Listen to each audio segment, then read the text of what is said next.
na iniwan natin. No? And then build on that question. Ngayon mga kapatid, tignan naman natin na itong presentation na ito. Ikalawang pagdalaw muli, gagamitin nila yung stop. Tawagin natin si Brother Escobar at si Sister Escobar para ipakita ito. Magandang hapon, Dan. Magandang hapon din sa'yo.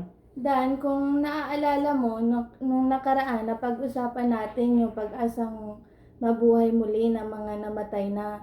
Pagkatapos, iniwanan kita ng tanong na ano ang magiging kalagayan sa lupa kapag binuhay muli ng Diyos ang mga minamahal natin.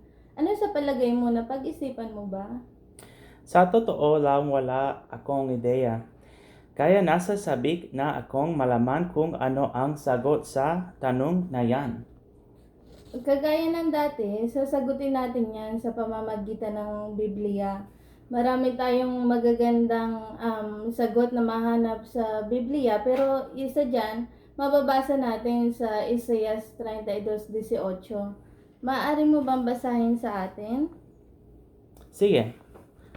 Ang sabi dito, titira ang bayan ko sa mapayapang tahanan, sa ligtas na mga tirahan at tahimik na mga paningahan. Salamat. Ayon sa binasa natin, ano-anong uri ng pamumuhay ang mararanasan ng mga binuhay muli? Napakagandang pamumuhay.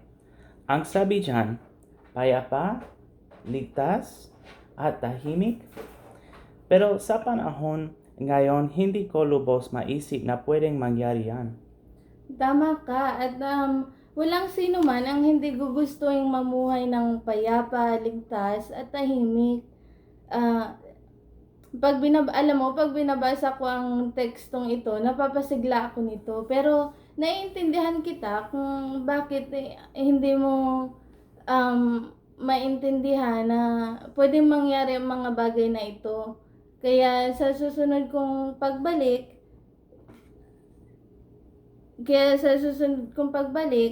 para mas maliwanagan tayo, pag-usapan naman natin kung ano ang gagawin ng Diyos para maging payapa ang lupa. Sige, hihintayin ko ang sagot yan. Maraming salamat. Salamat.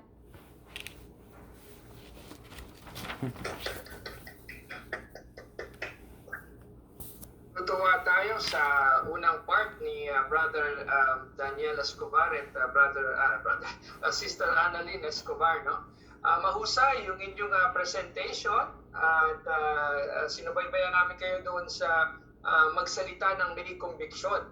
So nakita natin kahit na mellow yung pagsasalita ni Annalyn, ay talagang meron siyang conviction habang sinasaad niya yung sinasabi ng kanyang salita, no? Ang kanyang presentation. At maaari natin gawin ito gaya ng sinasabi ng ating ng ating pagtuturong brochure, na sikaping sabihin yung mga pangunahing mga punto sa maikse at simpleng pananalita. So wag natin masyadong i-elaborate, no, mga kapatid, no, sapagkat sometimes yung attention span ng ating kausap ay minsan wala doon, lalo na pagka nasa phone witnessing tayo. Kailangan maikli ang ating message at sometimes almost direct to the point para hindi sila maisip na mga scammer tayo o mga telemarketer, no? So nakita natin ay pinapakita sa atin simple pero direct sa punto. So maraming salamat Sister Escobar at sa tulong ni Brother Escobar sa inyong presentation. Ngayon mga kapatid, tingnan naman natin ang nagbabalik mula sa Pilipinas na napakatagal, no? Tingnan natin kung